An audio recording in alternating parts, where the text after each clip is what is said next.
Hai teman-teman, perkenalkan nama saya Mika Hutasoid dari kelas 11 IPS 1, kelompok 1, nomor 5, ingin mempresentasikan tentang kesetaraan dan harmonisasi sosial. Nah, yang pertama, kita masuk ke dalam kesetaraan ya teman-teman. Nah, kesetaraan ini sama dengan artinya kata sederajat. Pasti kita sudah pernah banyak mendengar ya teman-teman kata sederajat itu. Nah, kesetaraan adalah suatu kondisi yang dimana dalam perbedaan dan keragaman yang ada manusia tetap memiliki satu kedudukan dan satu tujuan yang sama. Selanjutnya kita masuk ke dampak jika tiadanya kesetaraan. Nah, dampak jika tiadanya kesetaraan ini dibagi menjadi dua, yaitu yang pertama dampak positif dan dampak negatif. Nah, yang pertama kita masuk ke dalam dampak negatif. Nah, dampak negatif ini dengan adanya kesetaraan gender, maka wanita akan memiliki beberapa macam masalah dan penyalahgunaan terhadap emansipasi wanita dan kesetaraan wanita itu sendiri. Sedangkan dalam dampak positifnya, biasanya para wanita akan memiliki kebebasan ya teman-teman. Biasanya para wanita akan memiliki lebih dari kebebasan untuk melakukan kegiatan sekolah hingga ke jenjang yang lebih tinggi, serta mengembangkan sebuah ide-ide kreativitas dan juga pada bakat yang dimiliki wanita tersebut. Oke, selanjutnya kita masuk ke dalam prinsip-prinsip kesetaraan.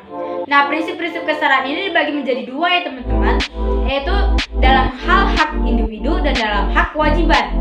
Nah, sekarang kita masuk ke dalam hal hak individu. Dalam hal hak individu memiliki hak yang sama dalam aspek apapun. Sedangkan dalam hak kewajiban yaitu individu tidak boleh diperlakukan secara berbeda. Nah, berikutnya kita masuk ke jenis-jenis kesetaraan. Jenis-jenis kesetaraan ini dibagi menjadi tiga ya teman-teman, yaitu yang pertama kesetaraan politik, kesetaraan sosial, dan kesetaraan di mata hukum. Pertama kita bahas tentang kesetaraan politik. Kesetaraan politik adalah keadaan ketika para anggota masyarakat berada dalam kedudukan yang setara dalam kekuasaan atau pengaruh politik. Nah, yang kedua kita masuk ke dalam kesetaraan sosial. Kesetaraan sosial adalah tata politik sosial di mana semua orang yang berada dalam suatu masyarakat atau kelompok tertentu memiliki status yang sama. Yang ketiga, kesetaraan di mata hukum. Kesetaraan di mata hukum adalah asas di mana setiap orang harus tunduk pada hukum peradilan yang sama atau proses hukum. Nah, yang terakhir kita masuk ke dalam upaya mencapai kesetaraan dan harmoni sosial ya teman-teman. Nah, yang pertama kesetaraan sosial.